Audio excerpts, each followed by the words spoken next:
मी अशा अनेक टोळ्यांमधले मुक्काचे आरोपी असे पाहिलेत की जे व्यसनांना स्पर्श करत नाहीत.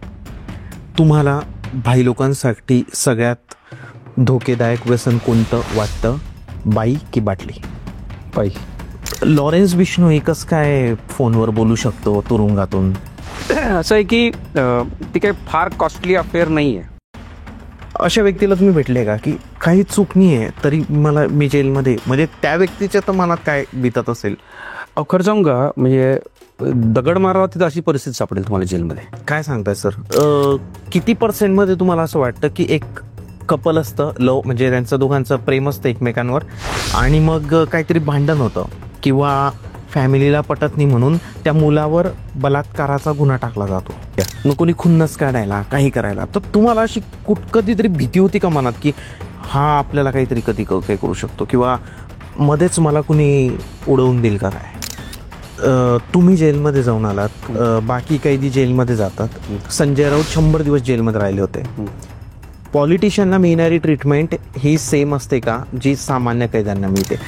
पण त्यामुळे पॉलिटिशियनच्या बाराकीमध्ये टी व्ही असेल तर मला आश्चर्य वाटणार नाही.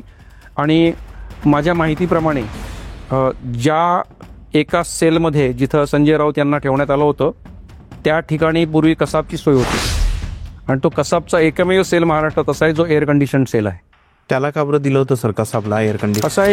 पण तुम्हाला पोलीस पण मदत करत असतील ना सर, की एक एवढा मोठा अधिकारी जरा जेलमध्ये, त्या पोलिसांचा तुमच्याकडे एक सॉफ्ट कॉर्नर होता की नव्हता? 100% होता. म्हणजे माझ्यासमोर 37 वर्षाचा एक वॉचमन होता, जो समलैंगिक होता, आणि तो बकरे सुद्धा थेंडायचा, सावध सुद्धा थेंडायचा. पण मेजॉरिटी असे लोक होते की जेल बाहेर असताना जे नॉर्मल होते आणि मध्ये येऊन समलैंगिक झाले. करेक्ट. ही समलैंगिकता म्हणजे कुणी जबरदस्तीने केलेले बलात्कार असतात का? नाही.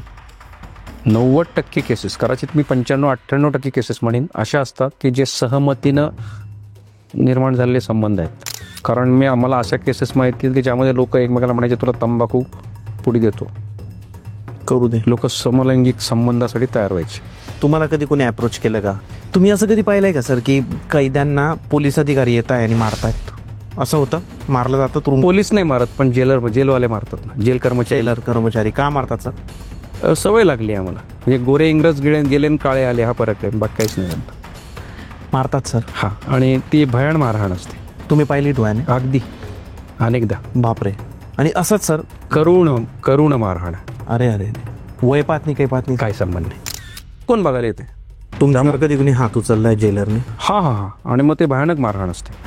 मग त्याला आम्ही कांबळं शॉट म्हणतो. गोंडपाट वरनं टाकायचं अंगावर की जेणेकरून वण उठत नाहीत, आणि मग वरनं फायबरच्या काट्याने पाडवा. अरे अरे अरे, डेंजर आहे सर. हा, म्हणजे अक्षरशः ते बकर कापताना जसं ओरडतं तशी लोक ओरडताना पाहिलेत मी. लाल बुंद अंग सुजेपर्यंत मारलं जातं. तुमचे जर पॉलिटिकल कनेक्शन्स चांगले राहिले असते तर तुम्ही जेलमध्ये 14 महिने घालवले नसते का? APJ अब्दुल कलाम एकदा हैदराबादला आले होते, तेव्हा ते राष्ट्रपती होते.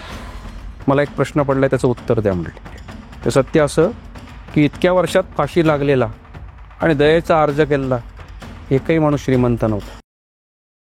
Hello guys and welcome to banter with Chetan. मित्रांनो, आज आपल्यासोबत आहे माजी IPS अधिकारी advocate Ravindranath Patil sir. Sir नमस्ते. नमस्कार. तुमचं स्वागत आहे सर आपल्या चॅनलवर. थँक्यू.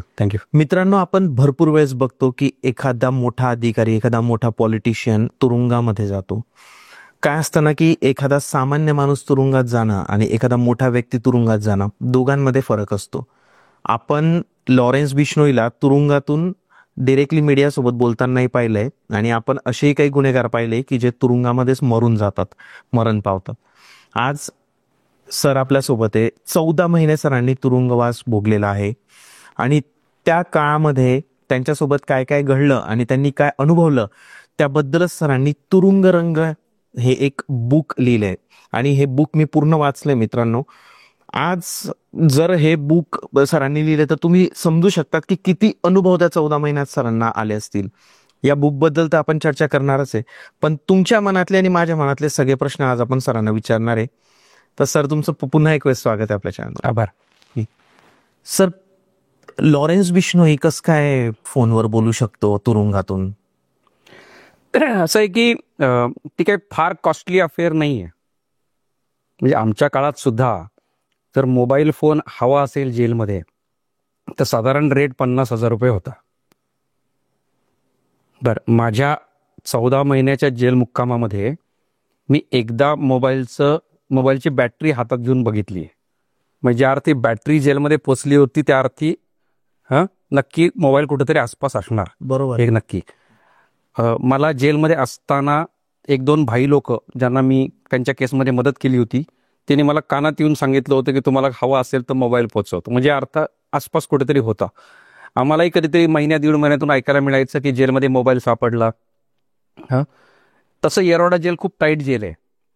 इतर जेल होती म्हणजे मी असं ऐकलं होतं की कळंबा जेलमध्ये एकेकाळी इतकी परिस्थिती झाली होती की लोकांनी टाईलच्या मागं चार्जिंग करण्यासाठी पॉईंट तयार केले होते आणि तिथं व्यवस्थित मोबाईल चार्जिंग व्हायचा.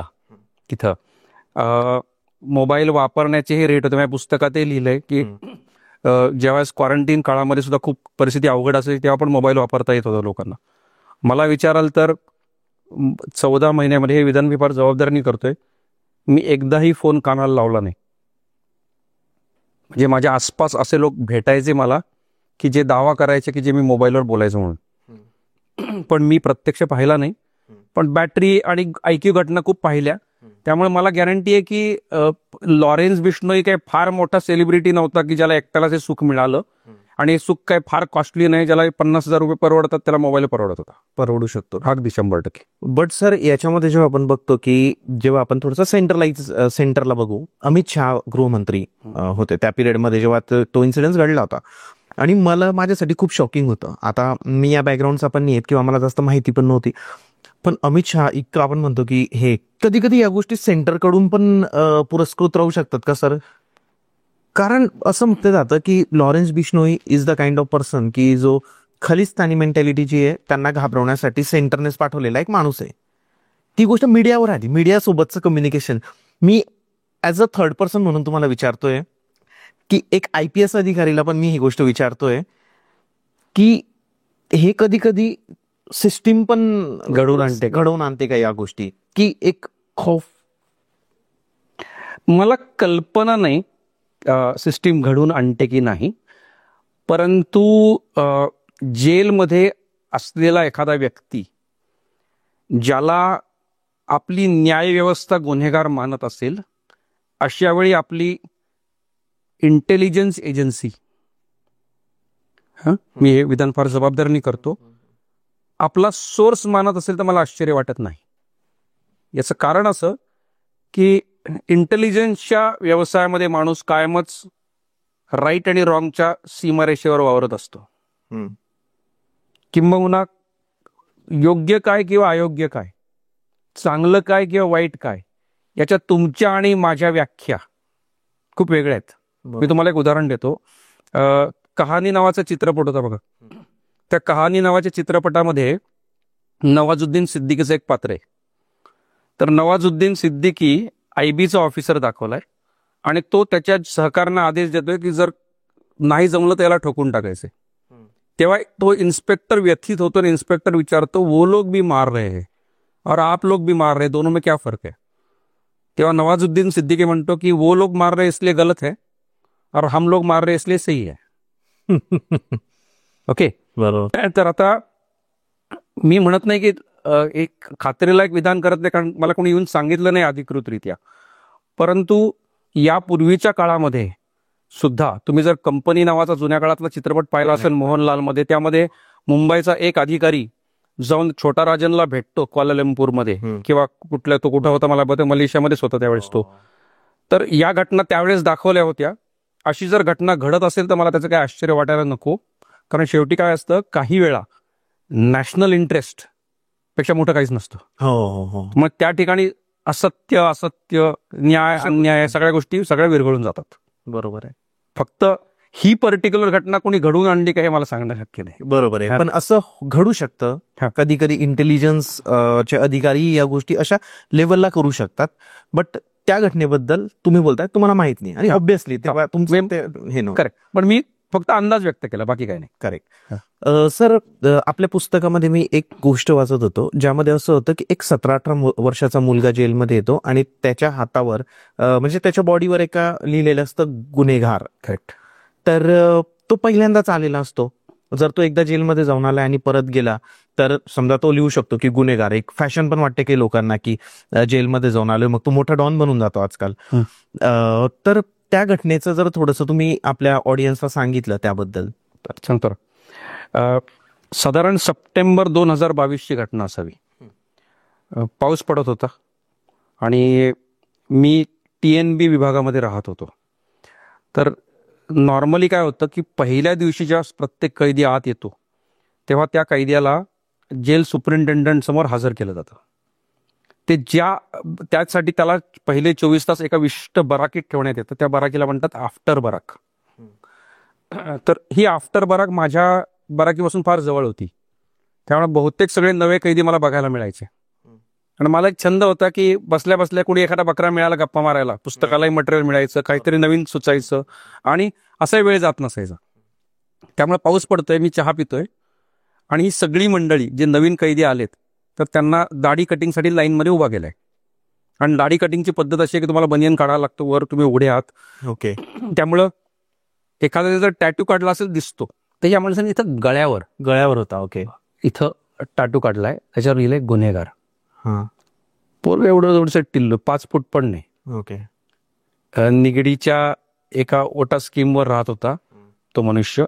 तर बर्ड कुठला तरी व्हॅली बुद्ध विहार आहे तिथला तो मुलगा आहे. मला नॅचरली क्युरिओसिटी वाटते की मी असे अनेक टाटू जेलमध्ये पाहिले. आई, बाबा, शंकर, भोलेनाथ, बंदूक काढलेली आहे, इथं काहीतरी डोळा काढलाय. पण गुन्हेगार नावाचा टाटू मी पहिल्यांदाच पाहिला. तर त्यामुळे मी जेव्हा त्याला विचारायला जातोय की बाबा तू गुन्हेगार टाटू का काढला, तेव्हा हा मुलगा माझ्याकडेच गमतीने पाहतोय. तो असं म्हणतोय की म्हणजे मी ज्या दुनियेत आलोय, म्हणजे मी खूप सराईत असल्यासारखा तो माझ्याकडे पाहतो. आणि त्याला आश्चर्य वाटतं की एवढा म्हातारा माणूस आलाय, म्हणजे एवढा मोठ्या वयाचा माणूस आलाय, त्या अर्थी माझी पहिली एंट्री नसणार, मी अनेक वेळा आलो असणार, त्याची मानसिक त्याला वाटतंय. तर त्यामुळं तो माझ्याकडे गमतीने पाहतोय.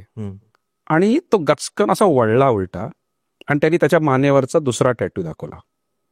पहिला टॅटू होता गळ्यावर की ज्याच्यावर त्यांनी लिहिलं होतं गुन्हेगार, आणि मानेवर दुसरा टॅटू काढला होता ज्यावर लिहिलं विलन. मला आश्चर्य वाटलं. थोडी माहिती घेण्याचा प्रयत्न केला. मला कळलं की त्याची ही जेलमधली पहिली एंट्री होती, येरवडा जेलमधली. म्हणजे वय वर्ष 18 आहे. मला प्रश्न असा पडला की माणसाने गुन्हेगार टॅटू आधी काढलाय आणि मग तो जेलमध्ये आलाय. म्हणजे मला इंजिनियर व्हायचंय, मला डॉक्टर व्हायचंय, ही माझी महत्वाकांक्षा आहे. पण मला गुन्हेगार व्हायचं ही महत्वाकांक्षा घेऊन एखादा माणूस आत येतो, मला भीती वाटते.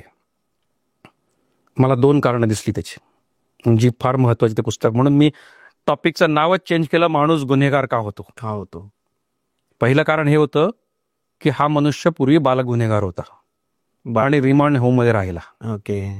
आणि रिमांड होममध्ये एक पूर्वी कुठला तरी एक चित्रपट पाहिला होता मी, त्यामध्ये असं पोलीसच म्हणतो की तो आधी रिमांड होममध्ये होता कारण तो ज्युनियर कॉलेजमध्ये होता. आता तो मेन जेलमध्ये चाललाय, त्यामुळे तो आता महाविद्यालयात प्रवेश घेतलाय. तसं रिमांड होम हे ऍक्च्युली महाविद्यालयाची एंट्री आहे. तिथं माणूस सुधारगृहात कोणी सुधारत नाही. ते एक ऑर्गनाइज रॅकेट आहे, तिथं माणसं बिघडवायला येतात.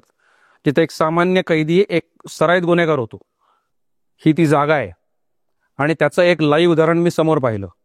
दुसरं कारण असं की ज्या 2 माणसांमुळं तो या गुन्हेगारीकडे ओढला गेला, ती 2 माणसं सुद्धा, पोरं सुद्धा त्या काळात जेलमध्येच होती.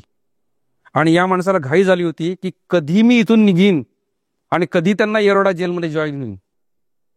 बापरे. मला झिंझिण्या आणणारे हे जे प्रसंग आहेत, तर त्याला एका व्यवस्थेनं आतमध्ये आणलं आणि त्याला त्या व्यवस्थेत स्थायिक व्हायचंय, ही त्याला घाई झाली आहे. आवडतं का सर यांना जेलमध्ये राहायला? असं आहे की जेलमध्ये राहणं काही फार सन्माननीय गोष्ट नाही. जेलची जी व्यवस्था आहे तिथली ती इतकी भयान आहे की लोक झोपतात कुठं, राहतात कुठं, जगतात कसे, खातात काय, म्हणजे विचारायची सोय नाही. पण यांना असं वाटतं की जसं फॉरेन रिटर्न माणूस बाहेर आला की त्याला काहीतरी किंमत आहे, तशी येरवडा रिटर्न ही पण एक डिग्री आहे. म्हणजे गुन्हेगारी जगतामध्ये करायच्या 2 वेळा आत जाऊन आलाय ही प्रतिष्ठेचं लक्षण असावं. आणि ती प्रतिष्ठा मिळवण्यासाठी लोक आतमध्ये येतात. म्हणजे त्या डंकी चित्रपटामध्ये तुम्ही पाहिलं असेल की मी लंडनमध्ये राहतोय हे प्रूव्ह करण्यासाठी माणसं कुठेतरी डॉर्मेटरीत राहतायत, कुठं जगतायत, काय करत, फक्त लोकांना त्याची किंमत भारतात मिळते की हमारा बच्चा लंडन में है. लंडन में. तसं येरवड्यामधल्या घाण जागी राहून जो मनुष्य बाहेर येतो त्यांच्या समाज व्यवस्थेमध्ये त्यांना असं वाटत असावं की मला इथं खूप मोठा सन्मान मिळतो. बाहेर आल्यावर डॉन बनतात ना सर मग. करेक्ट. आणि त्यासाठी अनेकदा असे लोक एक शिक्का मारून घेण्यासाठी, स्टॅम्प मारून घेण्यासाठी आज जात असावेत काय अशी भीती वाटते. हो सर, मला असे काही अनुभव सांगा की ज्यामुळे जे व्यक्ती आज गुन्हेगारी क्षेत्रामध्ये आहे आणि जे क्राईम करायचा विचार करताय किंवा त्यांचं माइंडसेट तसं बनत चाललंय, जेलमध्ये गेल्यावर त्यांच्यासोबत काय काय घडू शकतं, असे मला काहीतरी 4 ते 5 घाण अनुभव सांगा सर, की त्या लोकांची मेंटॅलिटी चेंज होऊन जाईल की नाही बाबा मी नाही जात, इतके घाण आहे जेल, असं तुम्ही मला सांगा. तुम्ही मला म्हणाला 4 ते 5 अनुभव सांगा म्हणून मी थांबतो. नंतर मी 40-50 मागितलं असतं तर सांगितले असते. ते तर यशात आहेत सर. हे बघा, पहिलं म्हणजे असं आहे की जेलमध्ये आल्यानंतर पहिल्या 24 तासामध्ये मी असे लोक पाहिलेत की कोणी मला बिडी देतात रे बिडी म्हणून लोकांसोबत भीक मागताना पाहिलेत. 3 वेळा 4 वेळा माझ्या समक्ष असे एक किस्सा घडला होता की एक मनुष्य माझ्या सोबत राहत होता, तो 3 महिन्यांनी सुटून गेला आणि योगायोगाने 6 महिन्यांनी परत आला आणि त्यांनी मला असा हात केला. आता काय होतं जेलमध्ये ना, चेहरे लक्षात राहत नाहीत. नाही राहत सर चेहऱ्याला, कारण काय होतं सगळ्यांच्या दाढ्या वाढलेल्या, सगळे दिसायला तसेच असतात. आणि त्यात काय होतं, जेलच्या बाहेर एखादा माणूस गेला तो बाहेर जाऊन गोरापान होतो ना, तो परत आल्यानंतर त्याला चेहराच कळत नाही. मग त्याच्या आवाजावरून आपण ओळखतो, हा आवाज कुठेतरी ऐक. मग तो म्हणतो साहेब कसं काय करता राव, मी तुमच्यावर होतो की. बरं भेटला मला त्यांनी रिक्वेस्ट काय करावी, सर म्हटला बिडी मिळेल का आतमध्ये तुम्हाला. हा हा म्हणलं मी कुठनं देणार बिडी. म्हणलं साहेब कुठून पण 2 दिवस झाले बिडी नाही हो. कशाला गुन्हेगारी करायची, कशाला कुणासमोर स्टाईल मारायची. हा आणि बाहेर काय होतं माहिती का, आम्हाला भाईगिरी सुचते, मोठेपणा सुचतो. आतमध्ये गेला ना कुठलाही माणूस उठतो म्हणतो हे याला संडा शेजारी झोपो रे, कचरकुंडी शेजारी झोपो रे. अरे बापरे. मी असे मोठ्या मोठ्या भाईंच्या टोळ्यांमधली माणसं साहेबांनी आदेश दिलाय झोपून टाक. एक आमच्याकडे एक मुलगा होता ज्याला भरपूर रग होती, मस्ती होती आणि दर 4 ठिकाणी 4 दिवसांनी कुठेतरी मारामारी करायची, त्याला एक उर्मी निर्माण व्हायची. एक दिवस त्याला काय केला साहेब लोकांनी, एका रूममध्ये डांबला. हा किस्सा पुस्तकात नाहीये. रूममध्ये डांबला, फक्त अंडरवेअरवर झोपा म्हणले, सगळे कपडे काढून घेतले. बापरे. आणि 2 बादल्या गार पाणी ओतलं अंगावर. झोप म्हणले 4 दिवस. मग रात्री कुडकुडते, अंथरूण नाही, पांघरूण नाही, काहीच नाही. मोठा भाई. हा मग हा भाई बाहेर येऊन नाही सांगू शकत. बाहेर येऊन मस्त टिळा लावून मस्त आई जगदंबे तुम्हाला लक्ष वर्ष आयुष्य देव वगैरे स्टाईल करणार तिथे जाऊन. आतमध्ये ही अवस्था. बर जेव्हा गुन्हेगारांच्या मारामाऱ्या होतात ना, त्या अपोजिट टोळ्या असतात ना, कधी कधी एखादा माणूस अपोजिट टोळीच्या तावडीत सापडला तर अशी अवस्था होते, अशी पळताभुई थोडी होते आतमध्ये सर. हा आणि मग काय होतं, तुमचं नशीब चांगलं असेल तुम्ही वाचलात. पण होतं काय की म्हणजे आतमध्ये सुद्धा माणूस भयाच्या छायात वावरणार. मला एक असा कैदी माहिती आहे जो एका गँगशी निगडीत आहे, त्याची कहाणी आहे माझ्या पुस्तकामध्ये. तो मला योगायोगाने तो जामिनावर सुटल्यानंतर मला भेटला कुठं तर शिवाजीनगर कोर्टात.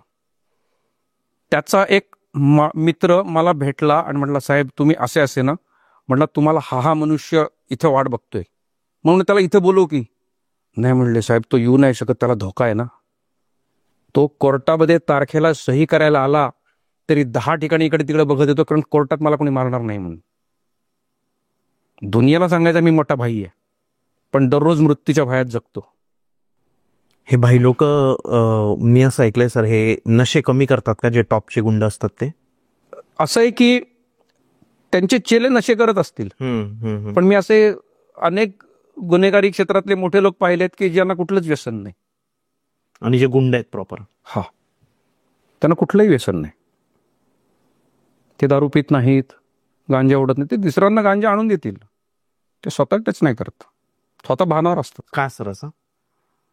असं आहे की जसं म्हणतो ना आपण की आपल्या म्हणजे मी हा प्रश्न तुम्हाला एक पोलीस अधिकारी म्हणून पण विचारतोय आणि एक तुरुंगात त्या लोकांसोबत राहून आलेले म्हणून पण अगदी मी जेव्हा मी तुम्हाला उत्तर देतोय ना तेव्हा ते दोन्ही पर्स्पेक्टिव्ह माझ्या डोक्यात येत राहतात यात. कसं आहे माहिती आहे का, जसं आपल्याकडे कॉर्पोरेट क्षेत्रामध्ये लेवल असतात ना, असे असोसिएट असतो, मॅनेजर असतो, डायरेक्टर असतो, मोठा असतो. एका लेवलपासून दुसऱ्या लेवलला जाताना काय होतं माहिती आहे का तुम्हाला, प्रोफेशनल स्किल्स साधारण सारखेच राहतात. चेंज काय होतं माहिती आहे का, इंटरपर्सनल स्किल्स, तुमचा डिसिप्लिन, तुमचा फिटनेस. जेव्हा माणसाला वाटायला लागतं की नाही बाबा मी माझ्या त्या क्षेत्रात मोठा व्हायला लागलोय आणि मला हे माझं मोठेपण टिकवून ठेवायचंय, तेव्हा लोक त्यासाठी स्वतःला काही नियम घालायला लागतात. मग त्यांची तब्येत भारी असते, हा ते खाण्यापिण्याची सगळ्या गोष्टीची काळजी घेतात. तर भले भाईच का बड्डे वाजले 12 म्हणून रात्री 12 वाजता चिले नाचत करत असतील, भाई मात्र टायमात राहत सगळं करतो. तो टायमात उठणार, तो व्यायाम करणार. म्हणजे तुम्हाला असं वाटतं, एक माझ्या पुस्तकात एक स्टोरी आहे बघा, प्रतिशोध मध्ये एका गुंडाची स्टोरी आहे. तो सकाळी सकाळी मॉर्निंग वॉकला निघाला, सकाळ 5:45-6 त्याच्या बाजूला 4 बॉडीगार्ड आहेत, पण तो सकाळी 6 वाजता उठून चालायला निघालाय. अर्थात तिथं त्याचा मर्डर झाला ही गोष्ट वेगळी, बरोबर. पण त्यातून दिसतं काय की माणसं त्या क्षेत्रात सुद्धा मोठं व्हायचं असेल तर आयुष्याला नियम घालायला लागतात. आणि ते नियम ते मोठे लोक घालतात, जे इंटरमिजिएट लेवलचे खालचे लोक जे त्यात घालू शकतात. तुम्ही दोन्ही चित्रपट पाहिला असेल, दोन्ही चित्रपटामध्ये धोनीला ज्यांनी तो स्कूप शिकवला, हेलिकॉप्टर शॉप शिकवला, तो माणूस नंतर बियर पित असतो, आठवत असेल तुम्हाला. बरोबर आहे. आणि नंतर तो अनेक वर्षांनी धोनीला भेटतो आणि म्हणतो अंग्रेजी कहा से सीखा रे तुमने. बरोबर आहे. तर ज्याला शिकायचंय, ज्याला माहिती आहे की मला मोठे होण्यासाठी काय गोष्टी टाळल्या गेल्या पाहिजेत, आणि हे भान मी अनेक भाई लोकांना पण असलेलं पाहिलं आहे. मी अशा अनेक टोळ्यांमधले मुकाचे आरोपी असे पाहिलेत की जे व्यसनांना स्पर्श करत नाहीत. तुम्हाला भाई लोकांसाठी सगळ्यात धोकेदायक व्यसन कोणतं वाटतं, बाई की बाटली? बाई. काही अनुभव आहे सर असे की तुम्ही पाहिले की बाईमुळे फसला एखादा बाई? नाही, बाईमुळे फसलाय म्हणण्यापेक्षा मला अशा काही उदाहरणं माहिती आहेत की जेलमध्ये असताना एक भाई मुंबईला, त्याला हायकोर्टात तारीख लागली आहे आणि येरवडा जेलच्या सिक्युरिटी बरोबर तो मुंबईला निघालाय. त्यांनी जेल प्रशासन मॅनेज केलंय. ती गाडी लोणावळ्यात थांबते.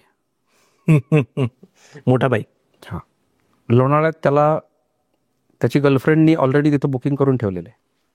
त्या संयोगातून त्या बाईला एक मुलगा होतो आणि त्या मुलासोबत, तो मुलगा काही वर्षांनी 5 वर्षाचा होतो, आणि त्या मुलासोबत त्या बाईला त्या बाईच्या ट्रायलच्या वेळेस मी कोर्टात पाहिलंय. म्हणजे मला त्या मुलाचं खूप वाईट वाटलं की, आणि त्या बाईलाही कदाचित आता वाईट वाटत असेल की ही मुलाला काय सांगणार, आपला बाप कोण हा.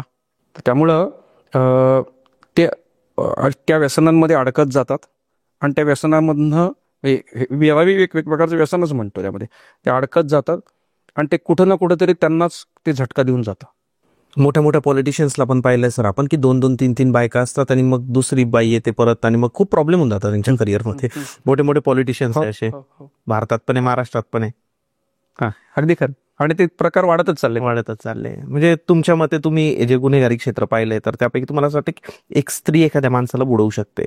कारण हनी ट्रॅपचे प्रकरण पण आपण बघतो सर, तर गुन्हेगारी क्षेत्रात पण एक प्रकाश काहीतरी, एक यूपीचा मी एक सिरीज पाहिली होती, प्रकाश राज का काहीतरी, एक गुन्हेगार होता, तर त्याला गर्लफ्रेंड होती सर, त्याने खूप मर्डर केले होते. तो कल्याण सिंग आय थिंक यूपीचे मुख्यमंत्री होते त्यावेळेस, त्यांची पण सुपारी घेतली होती त्याने मारायची. इतका मोठा तो गुंड बनला होता की, आणि त्याचा चेहरा कुणाला माहित नव्हता, पण तो एका मुलीच्या खूप प्रेमात होता खूप दिवसापासून, आणि फोनवर बोलत राहायचा. पोलीस अधिकारी आले, त्यांनी ट्रॅक केलं, त्याला पकडलं आणि फिनिश झाला. तुम्हाला माहिती आहे का यासीन भटकळ कसा पकडला? नाही सर, सांगा ना स्टोरी, आपल्या ऑडियन्सला पण कळेल. इंडियाज मोस्ट वॉन्टेड मध्ये जे नाही ते तुम्हाला सांगतो. यासीन भटकळनी तो दिल्लीमध्ये काहीतरी इक्बाल किंवा इम्रान या दोनपैकी एका नावाने राहत होता. त्याची एक खासियत होती की समजा 13 सप्टेंबर 2008ला दिल्लीला ब्लास्ट झालेत, त्याचे बॉम्ब पुण्यात बनलेत, परंतु नाही, त्याचे तर बाटला उचलात बॉम्ब बनले, सॉरी अहमदाबादचे बॉम्ब पुण्यात बनले. पण यासीन भटकळला पोलीस शोधतायत. यासीन भटकळमध्ये एवढी हिंमत असायची की अख्खी दुनिया जर त्याला, दिल्ली पोलीस शोधतायत, मुंबई पोलीस शोधतायत, तर दिल्लीतच राहणार तो. आणि दिल्ली पोलीस त्याला शोधण्यासाठी कर्नाटकात छापे मारणार, हा दिल्लीत निवांत राहणार. दिल्लीमध्ये मुंडका नावाचा एक एरिया होता. त्या मुंडका नावाच्या एरियामध्ये एक फॅब्रिकेटर होता, की एक हे होता, मेकॅनिक होता मुस्लिम. त्याच्याशी यांनी दोस्ती वाढवली. त्याला हा माहित नाही हा यासीन भटकळ आहे. त्याला वाटतं हा इम्रान आहे. ओके. या इम्राननी त्या मुलीशी लग्न केलं, त्याच्या बायको, त्याच्या मुलीशी, त्या फॅब्रिकेटरच्या. बरोबर. आणि तो फॅब्रिकेटरचा जावई म्हणून राहिला तिथं. नंतर यासीन भटकळ पळून गेला. जेव्हा सगळं उघडकीस आलं, त्या यासीन भटकळ ह्याला होता, नेपाळमध्ये जाऊन लपला होता. आणि तो स्वतःच्या बायकोशी एका डेडिकेटेड फोनवरून बोलायचा की हे सिम कार्ड बायकोला दिलंय, हे माझ्याकडे आहे, आम्ही हॉटलाईन सारखं बोलतोय. आणि बायको पण वडिलांना कळू नये म्हणे घरामध्ये शांतपणे बाथरूम मधनं लपून बोलायची. जेव्हा एजन्सीला हा नंबर सापडला की जो मनुष्य यासीन भटकळ स्वतःच्या घरच्यांपासून दूर होता, स्वतःच्या बाकीच्या गँगच्या सदस्यांपासून दूर होता, कुणालाही खबर नव्हती तो कुठं राहतोय, तो फक्त स्त्री. हा, आणि त्यामुळे त्यातच तो ट्रॅप झाला. आणि त्याच नंबरवरून त्याचं लोकेशन मिळालं नेपाळ. आणि त्याच्या पुढची सगळी कहाणी तुम्हाला इंडियाज मोस्ट वॉन्टेड मध्ये आहे. हा, बरोबर आहे सर. एक मला असं वाटतं कधी कधी तुम्ही असा कोणता गुन्हेगार पाहिला का तुरुंगामध्ये, म्हणजे गुन्हेगार नाही म्हणता येणार त्या व्यक्तीला, की चुकीच्या गुन्ह्यामध्ये फसून तो तुरुंगात आलेला आहे, की तुम्हाला असं वाटलं की, म्हणजे मी तुमचा स्वतःचा विषय सोडून बोलतोय कारण केस चालू आहे अजून, अशा व्यक्तीला तुम्ही भेटले का की काही चूक नाही आहे तरी मी जेलमध्ये, म्हणजे त्या व्यक्तीच्या तर मनात काय बितत असेल? खरं सांगू का, म्हणजे दगड मारावा तिथं अशी परिस्थिती सापडेल तुम्हाला जेलमध्ये. काय सांगताय सर? हा, म्हणजे तुम्हाला उदाहरण सांगतो की 3-4 प्रकारचे असे मी लोक पाहिलेत की आत्महत्येस प्रवृत्त करण्याचा गुन्हा, आत्महत्येस प्रवृत्त करायचा गुन्हा, नवरा बायकोवर काहीतरी वाद झालाय आणि आत्महत्या केली कोणी, आणि अख्खा कुटुंब जेलमध्ये आलंय. ओके, अशा लोकांना भेटले सर तुम्ही? असं होतं मोस्टली, म्हणजे ह्या कॉमन आहे जरा. हा, म्हणजे उदाहरणार्थ नवरा बायको राहतात हिंजवडीमध्ये, त्याचे आई वडील राहतात नागपूरमध्ये. बरोबर. हा, तर आत्महत्या हिने पुण्यात केली, नागपूरमधले आई वडील उचललेत. त्याच्यानंतर या मुलाची नवऱ्याची बहीण कुठेतरी अमेरिकेत, तिला आरोपी करून ठेवलाय. तिचा नवरा येतो, त्याला एअरपोर्टला उचललाय. त्यामुळे काय होतं, अशा घटना घडतात, नाही असं नाही. दुसऱ्या प्रकारचे गुन्हे म्हणजे लैंगिक अपराध. त्याच्यामध्ये काय होतं माहिती का, प्रेम प्रकरणात जे आत येतात ना लोक, त्यांना असं वाटतच नाही की मी काही चूक केली म्हणून. गंमत अशी असते की मुलाचं आणि मुलीचं अजूनही प्रेम चालू असते एकेमोर. मी एक पुस्तकात केस लिहिली आहे ज्याच्यामध्ये मुलीचं मुलावर प्रेम होतं, पळून गेलते, मुलीचं वय 17 वर्ष होतं. बरं, तिला दिवस गेलते, याला तुरुंगात टाकला, ती बाई गरोदर झाली, तिला मूल झालं, ती 18 वर्षात झाली, ती मुलाच्याच घरी शिफ्ट झाली. आता काय व्हायचं, ती यायची मुलाला भेटायला, त्या बाईने आधार कार्ड बनवून घेतलं पोराचं, बापाचं, त्यात बापाचं नाव याचं टाकलं, आणि बाप आरोपी आहे, 3.5-4 वर्ष जेलमध्ये. आणि केस काय होती सर? लैंगिक अत्याचार. आणि ती येऊन दाखवती पोरा, हो बाबा बसले तिथे. अरे काय करायचं त्याचं मला? आपण हे अशा प्रकारचे दुसरे गुन्हे झाले. आणि मर्डरमध्ये पण मी पाहिले, मर्डर प्लॅनिंग मध्ये कुणी येतं आतमध्ये. म्हणजे मला असं, म्हणजे मला 2 पोरं असे भेटले होते की गावातली 4 पोरांनी मर्डर केला, आणि मर्डर केल्यानंतर रात्री ते त्याच्या घरी जेवायला आले, त्याच्या हॉटेलवर, आणि हॉटेलवर जेवले, पिले, आणि दारू पिल्यानंतर याला सांगितलं की आम्ही मर्डर केला म्हणून. बरं, आणि हॉटेलवाला पण मर्डरमध्ये आत आला. पण हॉटेलवाल्याला कधी कळलं ही गोष्ट? मर्डर झाल्यावर ना. आधीच्या प्लॅनिंग मध्ये त्याला काहीच माहित नाही. बरोबर आहे. हा, असे अनेक लोक मला भेटायचे की जिथं इव्हन नार्कोटिक्स मध्ये पण मी अशा घटना पाहिल्यात की कित्येक वेळा जो मास्टर माइंड असतो त्याने लोकांना असं शिताफिनी वापरलं असतं की त्याला माहितच नाही की एमडी आहे. तर त्यामुळं आपल्याला सहानुभूती वाटते लोकांनी. मला असं नेहमी वाटतं की पोलीस खात्याने थोडं तरी संयम बाळगला पाहिजे की खरंच अमुक व्यक्तीला आरोपी करण्याची गरज आहे का. हा, म्हणजे असं होऊ शकतं की एखाद्या गुन्ह्यामध्ये 2 किंवा 3 आरोपी आहेत, पण तो आकडा तुम्हाला 10 पर्यंत वाढवायची गरज आहे का? बरोबर आहे. बरोबर तिथं. आणि त्यामुळे अशा लोकांविषयी सहानुभूती वाटते. आणि दुर्दैवाने काय व्हायचं की जे मुख्य आरोपींविरुद्धची जी अवघड कलम आहे ती यांच्यावर पण लावलेली असायची, आणि ते आयुष्यभर स्टॅम्प घेऊन मग ते गुन्हेगारासारखं आयुष्य जगणार. नोकरी चालली जाते लोकांची, सगळंच, नोकरी, करिअर, काहीच नाही राहत शिल्लक. कोणत्या गुन्ह्यामध्ये जामीन नाही मिळत सर? असे काही गुन्हे आहे स्पेसिफिक की ज्याच्यात जामीन मिळणं कठीण आहे? मर्डर, मोका आणि लैंगिक अपराध हे 3 मेन झाले. मोका म्हणजे ऑर्गनाइज क्राईम झाला. बॉडी ऑफेन्स मध्ये अटेम्प्ट टू मर्डरला पण जामीन मिळतो, थोडा वेळ लागतो. पण ऑर्गनाइज क्राईम जर कुठला लागला कोणाविरुद्ध तर जामीन मिळत नाही या गोष्टीमध्ये. आणि फायनान्शियल क्राईम मध्ये आजकाल जो बघितलं आपण की ज्याला आपण MPID ऍक्ट म्हणतो, Maharashtra protection of interest of depositors act, की ज्याच्यामध्ये आपले DS कुलकर्णी सर असतील किंवा आणखी कोण असतील त्या लोकांना पण त्याच्यामध्येच 3-3, 4-4 वर्षी जेलमध्ये काढावी लागली.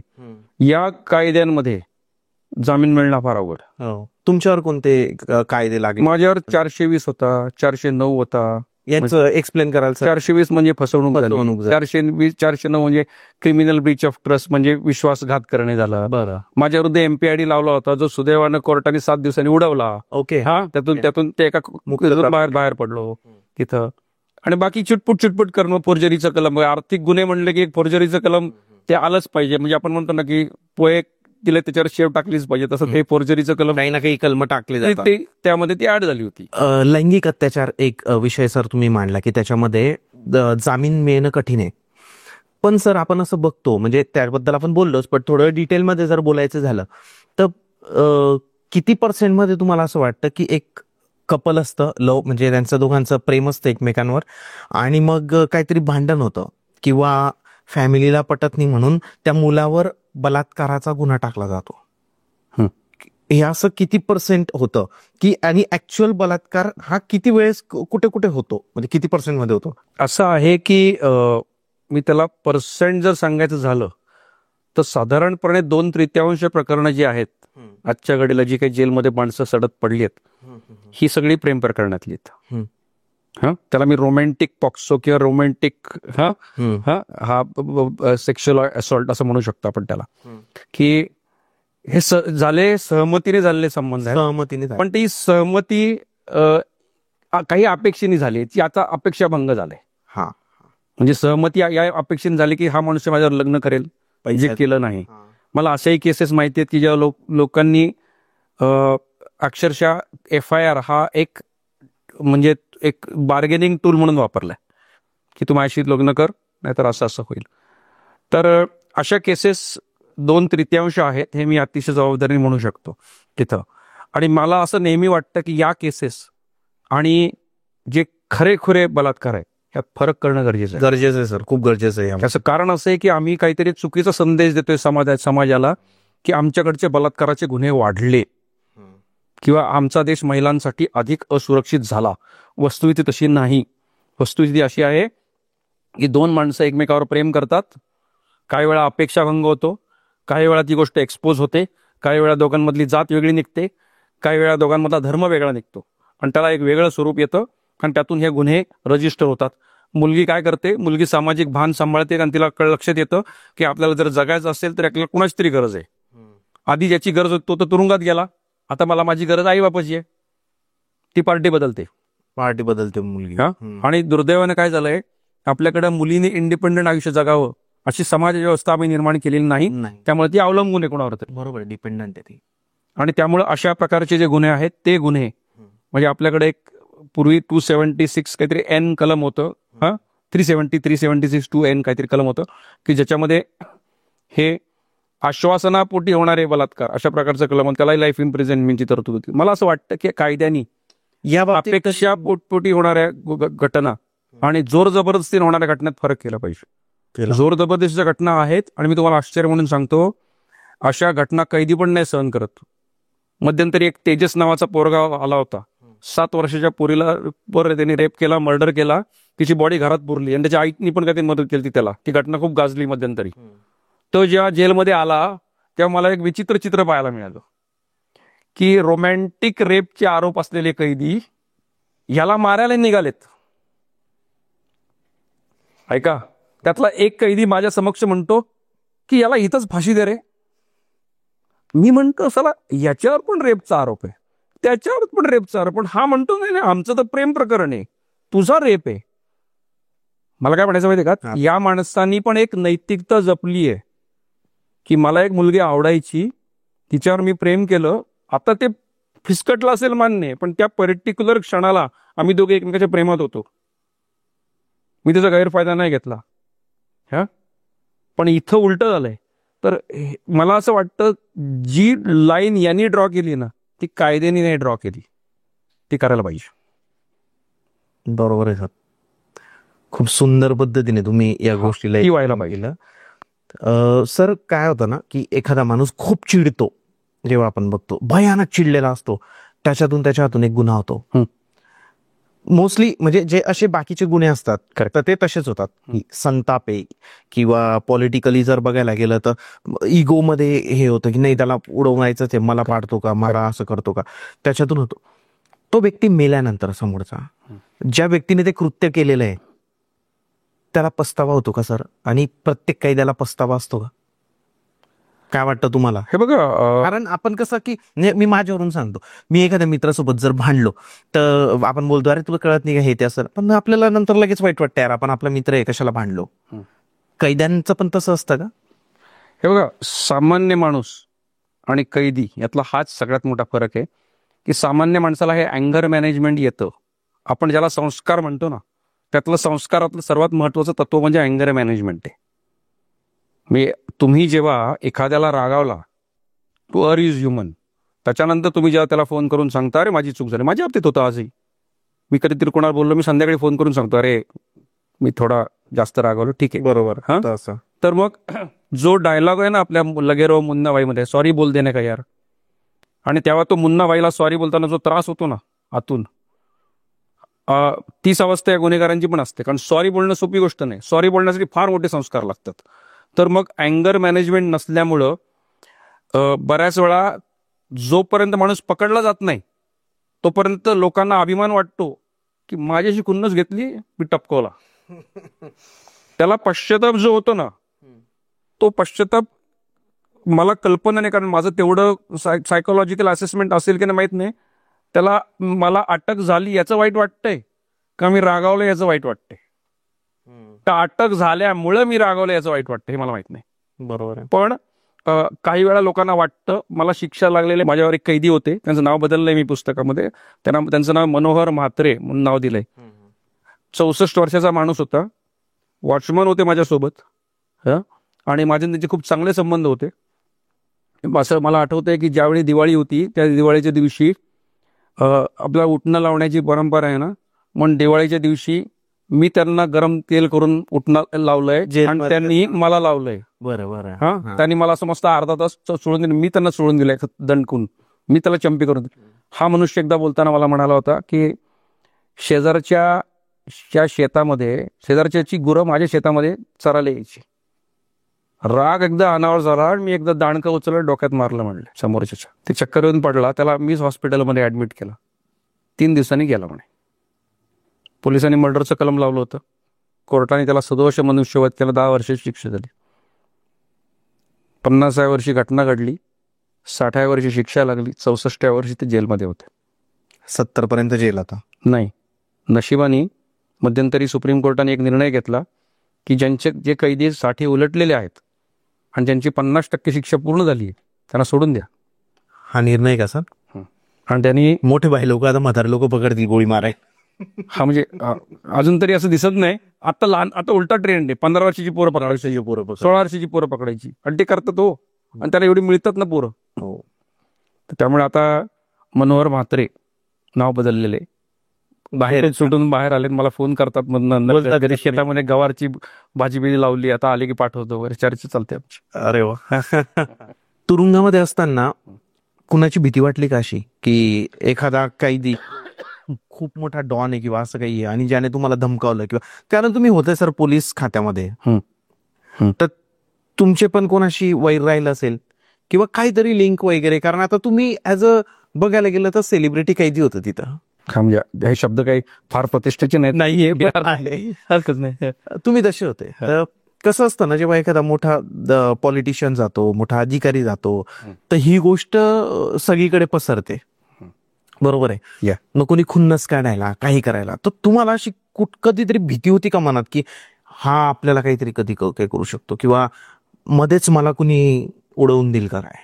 मला अगदी अशी मी भीती व्यक्त नाही करणार, पण आत आल्यानंतर सुरुवातीच्या काळात 2-3 घटना अशा घडल्या की जेव्हा मला असं वाटायला लागलं की जेलच्या कैद्यांना ओव्हरऑलच पोलिसांचा राग आहे आणि मला कुठल्या तरी इन्स्पेक्टरने जुन्या काळात त्रास दिलाय, याची खुन्नस जेलमधल्या कुठल्याही इतर पोलीस अधिकाऱ्यावर काढू शकतो. अशा 2 घटना मी अनुभवल्या, त्याच्या काही शेवटी पण चॅप्टरमध्ये उल्लेख पण केलाय. पण त्याच्या व्यतिरिक्त आणखी एक घटना अशी घडली होती की जी पुस्तकात नाही, की येरवडा जेलमध्ये एक सरफिरा कैदी होता जो नंतर माझा मित्र झाला.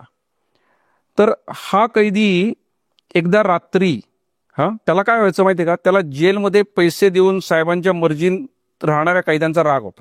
बरं.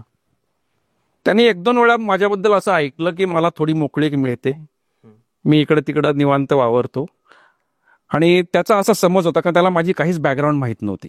त्याचा असा समज होता की मी खूप पैसेवाला आहे आणि मी सगळ्यांना असे वाटत फिरतो आणि त्यामुळे मी मोकट राहतो. तर तो कैकाडी समाजातला होता हा कैदी. त्यांनी माझ्याच विभागातलं एक कैकाडी समाजातलं पोरगं शोधलं, त्याचं नाव होतं शैलेश. आणि त्याला त्यांनी सांगितलं की हा माणूस दिसला की त्याच्या डोक्यात दगड घालायचा आहे. ज्याला माझा राग आला त्यांनी माझा चेहरा पाहिला नाही, मी त्याचा नाही पाहिला. त्यांनी ज्याला काम सांगितलंय तो मला ओळखत नाही, त्याची माझ्याशी काही खुन्नच नाही. ऐका, योगायोगाने काय झालं की येरवडा जेलमधले एक जेल कर्मचारी होते, ते रात्रीच्या वेळी त्याच्या विभागात ड्युटीला होते आणि त्यांना माहिती होतं की असं सर्किट डोक्याचा कैदी आहे. तर रात्री 1-1.5 वाजता नाईट ड्युटीला तो जागा होता, त्याला विचारायला गेले, काय रे बाबा आजकाल काय नवीन भानगड नाही ना करत, नॉर्मल चालू आहे ना? बघा म्हणलं 4 दिवसांनी काहीतरी करणार आहे. म्हणलं काय? म्हणलं असं असं तिकडे एक कैदी आहे, म्हणला लय पैसेवाला आहे, असं असं साहेबांच्या मर्जीत हे साहेबला सगळं सेट करून ठेवलाय. तर ते हादरले. अरे तुला माहितीये का म्हणले ते कोण आहेत? मग त्यांनी माझं नाव सांगितलं. ते म्हणले माहितीये का तुमच्यासाठी माणूस करतो, लोकांना औषधे बिषधे देतो, आणि त्या जेल कर्मचाऱ्यांना माहिती तर मी पुस्तक लिहितोय. अरे म्हणले ते तुमच्यासाठी काहीतरी करतोय. आणि हाईट म्हणजे जो मला मारणार होता त्या कैद्यांनी मला एका जेल कर्मचाऱ्याच्या थ्रू एक चिठ्ठी पाठवली जेलच्या आतच. त्या चिठ्ठीमध्ये नमस्कार, अमुक अमुकचा तुम्हाला साष्टांग नमस्कार, पत्रास कारण की मी तुम्हाला मारणार होतो. नंतर कळलं की ती चांगली व्यक्ती. आणि म्हणून त्यांनी मला त्याच्या कविता पाठवल्या, काहीतरी पाठवलं, आणि त्यातली एक कविता मी पुस्तकात छापली आहे, शिस्तीत छापली मी. बरोबर. तर मला ती घटना तशी पूर्ण सत्य वाटली नाही. मला सत्यता तेव्हा कळली की जेव्हा हा शैलेश नावाचा पोरगा जो माझ्या डोक्यात दगड घालणार होता, तो एक दिवस अचानक माझ्या समोर आला आणि म्हणला, साहेब मी शैलेश, मला साहेबांनी पाठवलंय आणि मला निरोप दिलाय की तुमचं इथं काय काम असेल ते सांगा. आता शैलेश जो एक माझ्या डोक्यात दगड घालणार होता, तो मला हे विचारायला आलता, तुम्हाला कोणी त्रास देते का? म्हणजे तो माझ्यासाठी आता तिसऱ्याच्या डोक्यात दगड घालायला तयार होता. त्यामुळं ती ज्या दिवशी घटना मी अनुभवली त्या दिवशी मी खरंच खूप घाबरलो होतो. सर, जेलमध्ये असताना बॅकअप तयार होऊन जातो का? एक मी ॲज अ विचारतोय तुम्हाला, जो व्यक्ती जेलमध्ये राहून आलाय 14 ते 15 महिने किंवा 3 ते 4 वर्ष, आपण इन जनरल बोलू गोष्टीबद्दल, तुमच्याबद्दल नाही बोलत आपण इथं. जो व्यक्ती जेलमध्ये राहून येतो, जेलमधून बाहेर आल्यावर जर तो व्यक्ती डोक्याने हुशार असेल तर तो सगळं नेटवर्क सगळं, कारण जेलमध्ये प्रत्येक एरियातला गुंड तिथे आलेला असतो, भाई असतो, प्रत्येक फील्डचं, या व्यक्तीचा बॅकअप वेगळा होऊन जातो का? घाबरत नाही का हा व्यक्ती? दोन्ही प्रकार अनुभवलेत मी. म्हणजे जेलमध्ये जाऊन आयुष्य उद्ध्वस्त झालेले लोक पाहिलेत की जेलमध्ये गेलो आता माझं अख्खं आयुष्य संपलंय, असे लोक आहेत.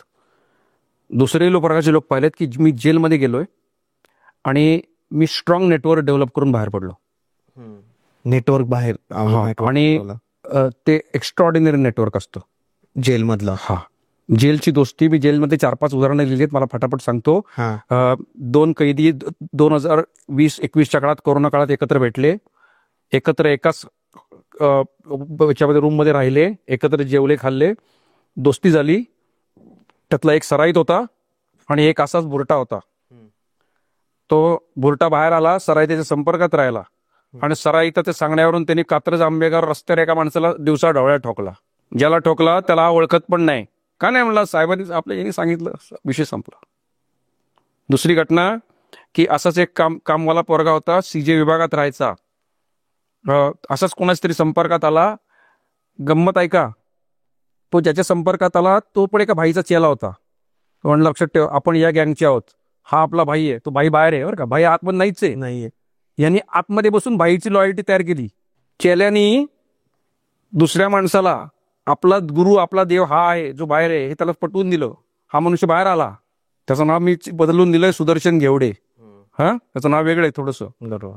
हा मनुष्य बाहेर आला, स्वतःहून त्या बाईच्या संपर्कात गेला, बाईने त्याची व्यवस्था केली खेड मंचरमध्ये, आणि खेडच्या गणेश चौकात त्यांनी एकाचा आप मर्डर केला फक्त बाईच्या इच्छेपुरती. या घटना घडतात आणि we need to be very careful. म्हणजे मला असं वाटतं की जर आपण तुरुंग हे सुधारगृह, सुधारणा आणि पुनर्वसन हे जेलचं ब्रीदवाक्य, ते जर करण्यास आपण अयशस्वी ठरलो तर ऍक्च्युअली जेल या व्यवस्थेमध्ये एका होतकरू व्यक्तीला आपण सराईत बनायला पाठवत आहोत. हो. आणि हे मी थिअरी बोलत नाही, नाही, माझ्यासमोर खरीखुरी माणसं आहेत, खऱ्याखुऱ्या घटना आहेत, आणि त्या कशा घडल्या याची अख्खे चेन ऑफ इव्हेंट्स आहेत. त्यामुळे आता ही IQ माहिती राहिलेली नाही. म्हणजे I can actually relate some faces about particular incident. तुम्ही जेलमध्ये जाऊन आलात, बाकी कैदी जेलमध्ये जातात. संजय राऊत 100 दिवस जेलमध्ये राहिले होते. पॉलिटिशियनला मिळणारी ट्रीटमेंट ही सेम असते का जी सामान्य कैद्यांना मिळते? आता जसं सामान्य कैदी वावरतो तसेच पॉलिटिशियन वावरतात का? मी जर म्हणलं की पॉलिटिशियनला असणारी दिली जाणारी जी ट्रीटमेंट आहे जेलमधली ही सामान्य कैद्यासारखी नसते, तर त्याच्याबद्दल आश्चर्यही वाटून घेऊ नये, अप्रूपही वाटून घेऊ नये. मी जर स्वतः जेलर असतो किंवा मी जर जेल सुपरिंटेंडेंट असतो किंवा त्याचा वरिष्ठ असतो तरी देखील मी तसाच निर्णय घेतला असता. याचं कारण असं आहे की पॉलिटिशियनला कारण बऱ्याच वेळा राजकीय गुन्ह्यांमध्ये आत येऊ शकतात. दुसरी गोष्ट अशी की त्यांना इतर कैद्यांपासून धोका संभवतो. कारण जेलमध्ये सर्व राजकीय पक्षांची निगडीत कैदी असतात. आणि मी जेलमध्ये हाही पॅटर्न पाहिला की लोक मला उघड सांगायचे, मी या आमदाराचा चेला, या खासदाराचा चेला, मी इलेक्शनमध्ये ही कामं करतो, मी हे पैसे पोचवायचे कामं करायचो, हे मी विरोधी पक्षांचे कार्यकर्ते पळवायची कामं करायचो. त्यामुळे इलेक्शन आणि गुंडगिरी यांचा संबंध किती जवळकट आहे हे मी जवळून पाहिलंय. बरोबर. त्यामुळे असं होऊ शकतं की एका राजकीय पक्षाचा जर नेता आला, त्याच्या विरोधी राजकीय पक्षाची 50 माणसं आतमध्ये बसलेत, त्यामुळे त्याच्या सुरक्षितेसाठी त्याला वेगळी ट्रीटमेंट दिली जात असेल तर ती मला मान्य आहे. टीव्ही लावला जातो का जेलमध्ये? AC लावला जातो का पॉलिटिशियन लोकांसाठी? हे ऐकलंय ते खरंय का? टीव्ही नॉर्मल कैद्यांसाठी लावला जातो. ओके. म्हणजे माझ्या काळात माझ्या बाराकीमध्ये 14 पैकी 13 महिने टीव्ही नव्हता. शेवटचा 1 महिना टीव्ही आला होता. पण त्यामुळे पॉलिटिशियनच्या बाराकीमध्ये टीव्ही असेल तर मला आश्चर्य वाटणार नाही. आणि माझ्या माहितीप्रमाणे ज्या एका सेलमध्ये जिथं संजय राऊत यांना ठेवण्यात आलं होतं त्या ठिकाणी पूर्वी कसाबची सोय होती, आणि तो कसाबचा एकमेव सेल महाराष्ट्रात असा आहे जो एअर कंडिशन सेल आहे. त्याला का बरं दिलं होतं सर कसाबला एअर कंडिशन? असं आहे की आंतरराष्ट्रीय मानकाप्रमाणे कैद्यांना विशिष्ट प्रकारचं हे मिळालं पाहिजे. Sir AC कसाबला? ऐका तुम्ही, ती केस इंटरनॅशनल कोर्ट ऑफ जस्टिसमध्ये होती. बऱ्याच वेळा तुम्हाला ते विजय मल्ल्याचं प्रत्यार्पण का नाही होऊ शकलं? विजय मल्ल्याच्या केसमध्ये ज्या वकिलांनी बाजू मांडली किंवा नीरव मोदीच्या केसमध्ये सुद्धा त्यांनी भारतामधल्या जेलची भयानक मानवी हक्कांची जी पायमल्ली होती ती गोष्ट कोर्टाला ओरडून सांगितली. त्याचे काही पुरावे दिले, इतके पुरावे की जज घाबरले. कारण इंग्लंडमधल्या जजला अशा प्रकारची जेल व्यवस्था असू शकते त्याची कल्पनाच नाही. आम्हाला जगातली 3ऱ्या क्रमांकाची अर्थव्यवस्था व्हायची आहे. आम्हाला जगातले 3ऱ्या-4थ्या क्रमांकाचं आम्हाला तुम्हाला डिफेन्स सिस्टीम हवी आहे. आणि अशा काळामध्ये आमची जेल व्यवस्था खालून 5व्या-10व्या क्रमांकाची असेल. त्यामुळं आम्हाला आंतरराष्ट्रीय मानकांप्रमाणे आमची जेल व्यवस्था आहे हे दाखवण्यासाठी का होईना आम्हाला कसाबसाठी व्यवस्था करावी लागली, आणि त्यात मला काहीच गैर वाटत नाही. यांचं जेवण पण पॉलिटिशियन लोकांचं जेवण पण वेगळं राहतं का? थोडंफार असेल. त्यांना घरनं डबा येत नव्हता, नाही का? तिथं फक्त इतरांना जर चपात्या कशाही काळपट झालेल्या असतील, त्यांना खरपूस व्यवस्थित भाजलेल्या असतील, इतरांना तेल लावून असेल त्यांना लावून मिळत असेल, इतरांच्या जेवणात तर्री नसेल ते यांचेच असेल, इतरांच्या जेवणात मीठ नसेल ते यांचे असेल. पण यांना काय तिथे जाऊन काय पनीर पसंत मिळणार नाही, नॉर्मल. तुमच्या पण जेवणात तर्री राहायची का? म्हणजे तर्रीसाठी आम्ही खूप जुगाड करायचो. कारण शेवटी कसं आहे माहिती आहे का, जगायचं ना जेलमध्ये तर आपल्याला माहिती असतं की तुम्ही अशा इकोसिस्टीममध्ये वावरताय, इथं चांगलं वाईट, राईट रॉंग याच्या पलीकडचे हे विश्व आहे.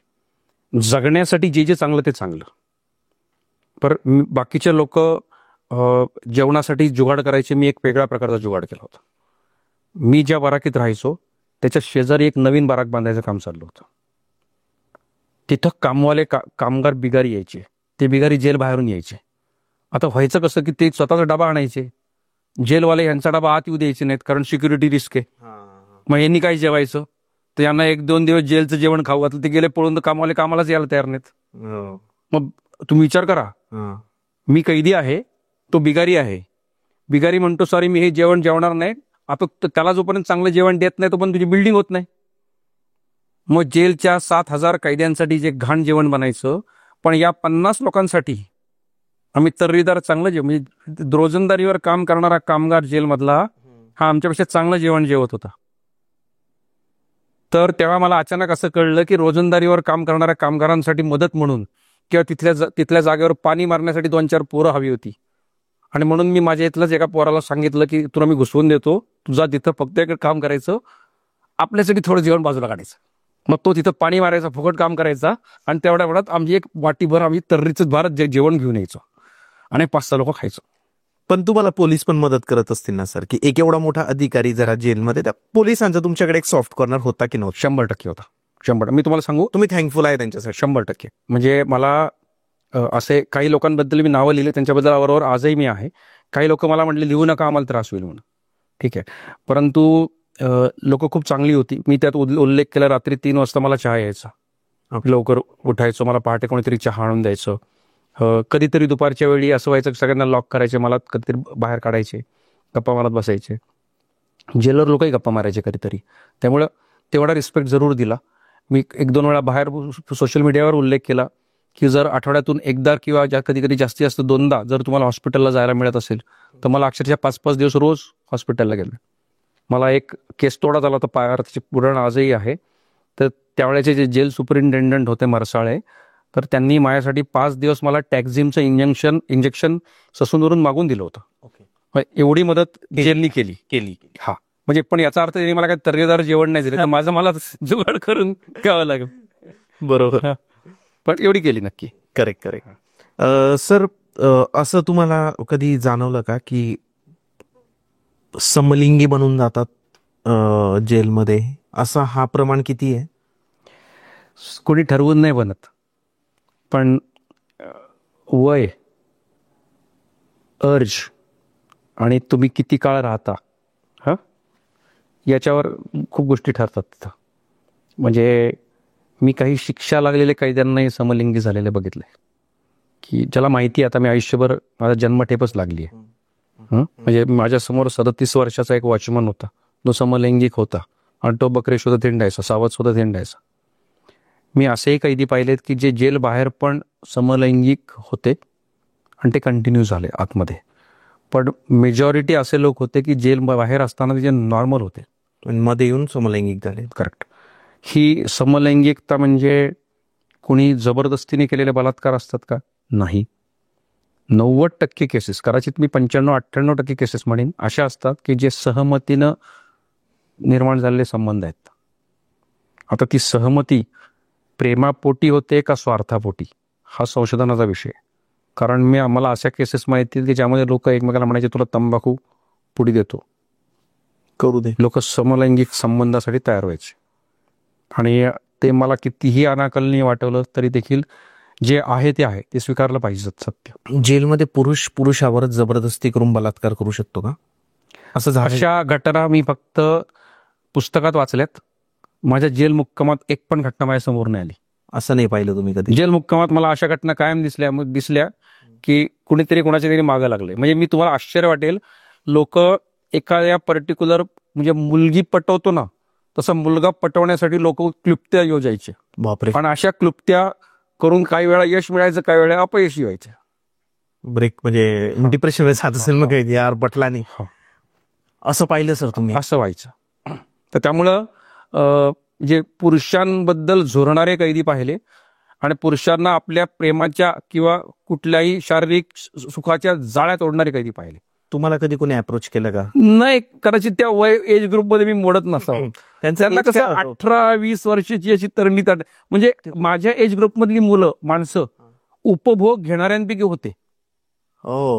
ओके. आणि उपभोग घेऊ देणारे जे होते ते लहान तरुण वयातले होते, नवखे. बापरे. कठीण आहे सर. तुरुंगाचं वास्तव खूप कठीण आहे. त्यामुळं ते तसं घडत होतं का घडत होतं. तुरुंगामध्ये एखाद्या पुरुषासाठी एखादी स्त्री येऊ शकते का बाहेर, म्हणजे सेक्शुअल याच्यासाठी? नाही, मला कळलं, मला तुझ्या प्रश्नाचा रोख कळला. अशी घटना माझ्या काळात कधीच नाही पाहायला मिळाली. पण तुमच्या पूर्ण पोलीसच्या याच्यात किंवा तुमचे कॉन्टॅक्ट एवढे आता असं होतं का सर, किंवा असं होऊ शकतं का? मी तुम्हाला 2 वेगळ्या प्रकारचा पर्स्पेक्टिव्ह द्यायचा प्रयत्न करतो. मला बरोबर विरोधी गोष्टी ऐकायला मिळाल्या की महिला कारागृहातल्या महिला त्यांचा उपभोग घेण्यासाठी तुरुंग अधिकाऱ्यांनी काही उद्योग केले असावेत. या घटनांबद्दल मला अमुक ठिकाणी अमुक अशी घटना घडली आहे असं सांगणारे पोलीस अधिकारी, जेल अधिकारी भेटलेत आणि त्या घटना खऱ्या असाव्यात असं मानायला जागा आहे. हा एक प्रकार. आणि काही वेळा काय होतं की मोठी जेल जशी असतात ना, मी आत्ता मगाशी तुम्हाला उदाहरण दिलं की जेलचा कैदी बाहेर निघतो, तो मुंबईला जाताना लोणावळ्यात थांबतो. जेलमध्ये बाई येऊ शकत नाही ना, तर मला जेल बाहेर काढा हा आणि मॅनेज करा. या गोष्टी म्हणजे ती मला रिअल उदाहरणं माहिती आहेत. हॉस्पिटल पण आहे तसं एक. हा. आणि तिसरे प्रकार असा आहे की जसं मोठं जेल आहे, आता येरवडासारख्या तुरुंगामध्ये एंट्री करणं सोपी गोष्ट नाही, पण काही वेळा सब जेल असतात, छोटी जेल असतात. अशा ठिकाणी हे प्रकार घडू शकतात का? 100% घडू शकतात. तितके अवघड नाहीत. कैद्यांना पोलिसांबद्दल एक वेगळा रिस्पेक्ट का असतो, म्हणजे आय डोंट नो असतो का नाही, बट मी जेवढं टीव्ही मध्ये पाहिलंय, मूवीजमध्ये, सिरीजमध्ये, की असं म्हणतात की पोलिसावर कधी हात उगारत नाही, गुन्हेगार कधी पोलिसावर गोळी मारत नाही. कितीही सर आहेत गुन्हेगार राहू दे सर, पण पोलिसावर गोळी कधी मारत नाही. काय सर हे, म्हणजे हा रिस्पेक्ट आहे, ही भीती आहे, कारण ते मोठ्या मोठ्या डॉन लोकांना उडवून टाकतात. पण पोलिसांवर कधीच मी पाहिलंय की किती मोठा कैदी असो, सॉरी गुन्हेगार असो, तो पोलिसांवर नाही. काय नाही, त्याच्यामागे दोन्ही असावं, रिस्पेक्टही असावा, भीती जास्त असावी. आणि त्याच्यामागे कदाचित ही खात्री असेल, जर पोलिसाला हात उगारला तर अख्खी यंत्रणा एकत्र येणार आणि मग कोण डावं उजवं आपला प्रकार राहत नाही. तुम्ही तो हा बघितला का पिक्चर, त्या अजय देवगणचा, अपहरण? नाही सर, आपलं ह्याचा सिंगम. सिंगम मध्ये सगळ्यात शेवटी जेव्हा कमिश्नरला विचारतो ना, हे कमिश्नर, तेव्हा काय म्हणतो, कमिश्नर को तो सिरदर्द हो रहा है, उसको तो बीपी की गोली खा के सो गया.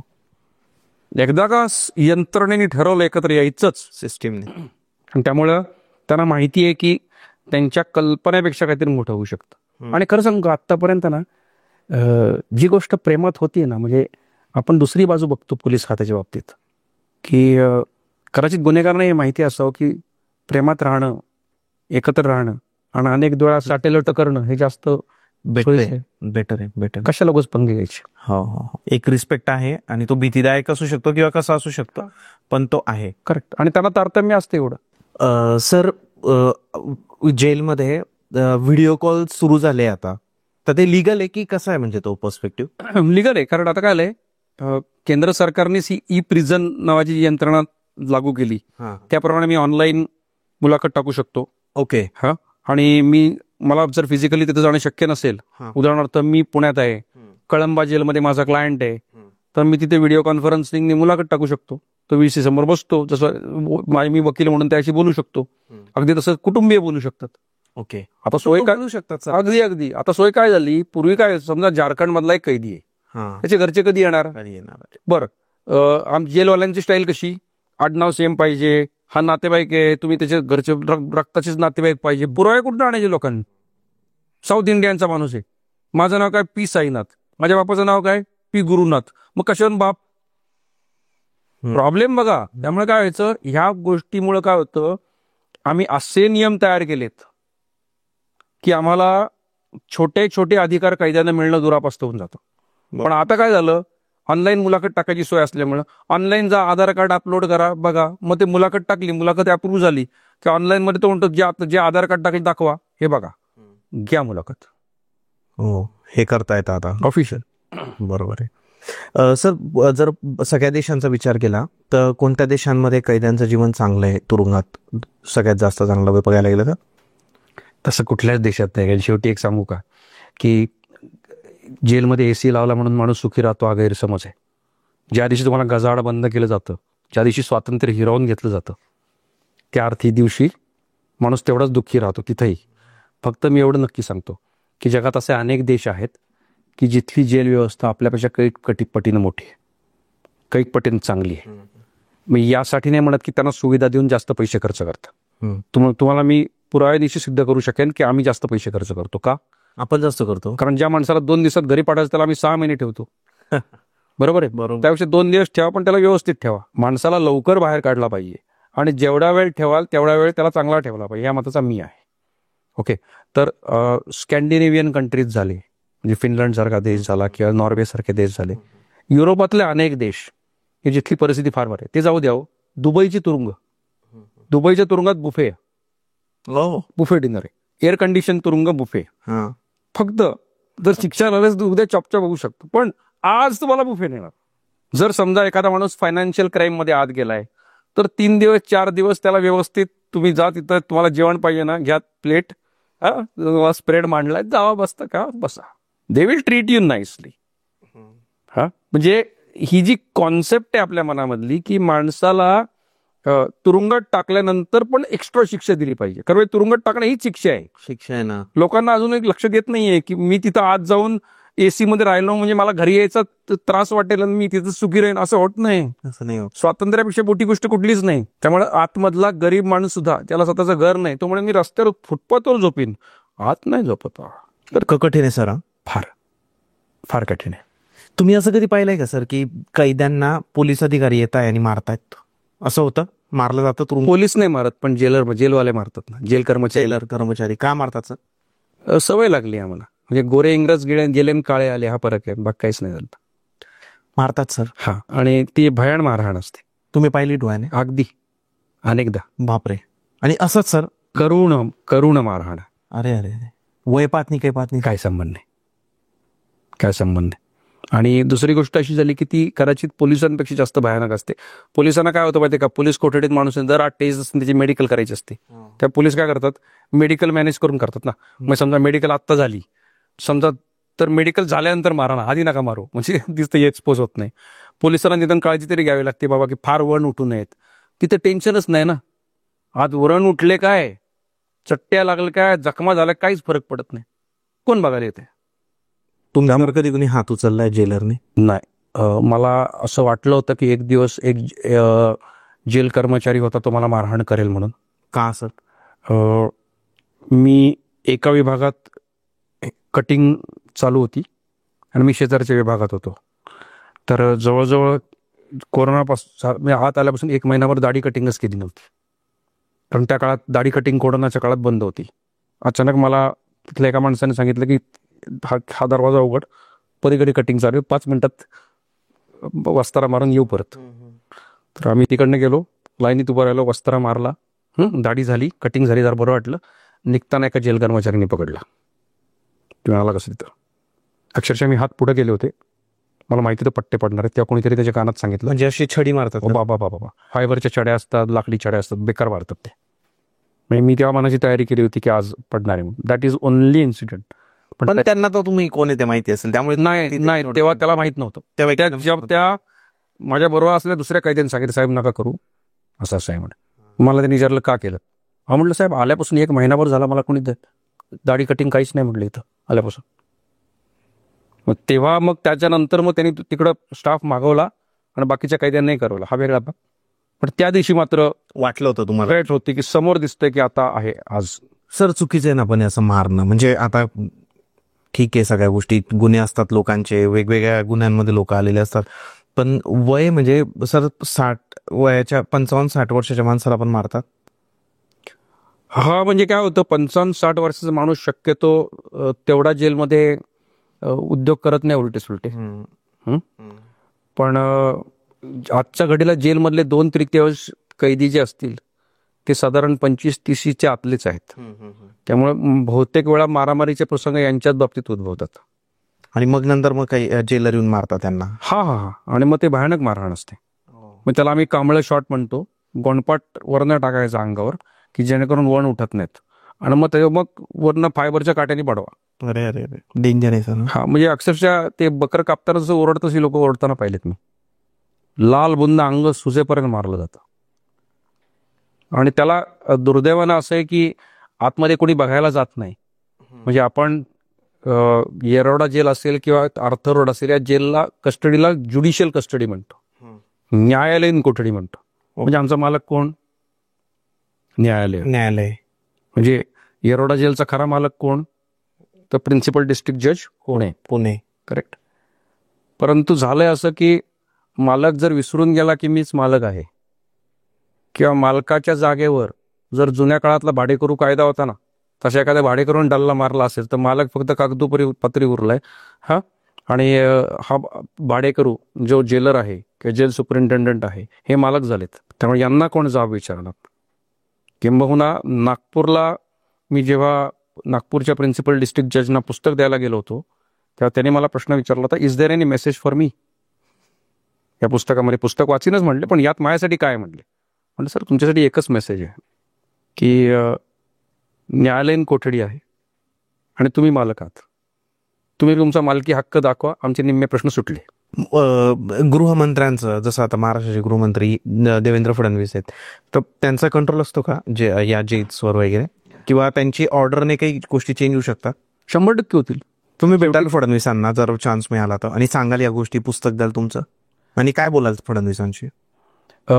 मी त्यांना हे सांगेन की त्याच्यामध्ये 2 प्रकारच्या गोष्टी व्हायला पाहिजेत.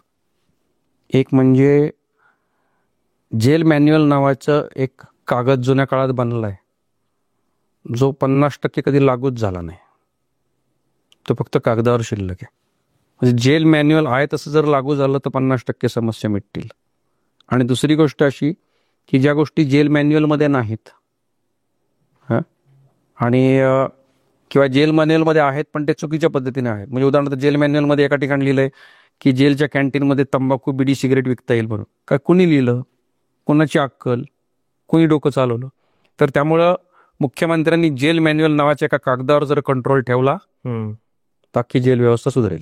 हे माझं एका वाक्यात सांगणं आहे. बाकी तुम्ही फक्त तेवढा कागद तुमच्या ताब्यात ठेवा. हा कागद जिथं जी गोष्ट चांगली आहे लागू होत नाही ती लागू करा, आर्म ट्विस्टिंग करा, आणि जी चुकीची आहे ती उडवून टाका. संपला विषय, प्रॉब्लेम सॉल्व्ह.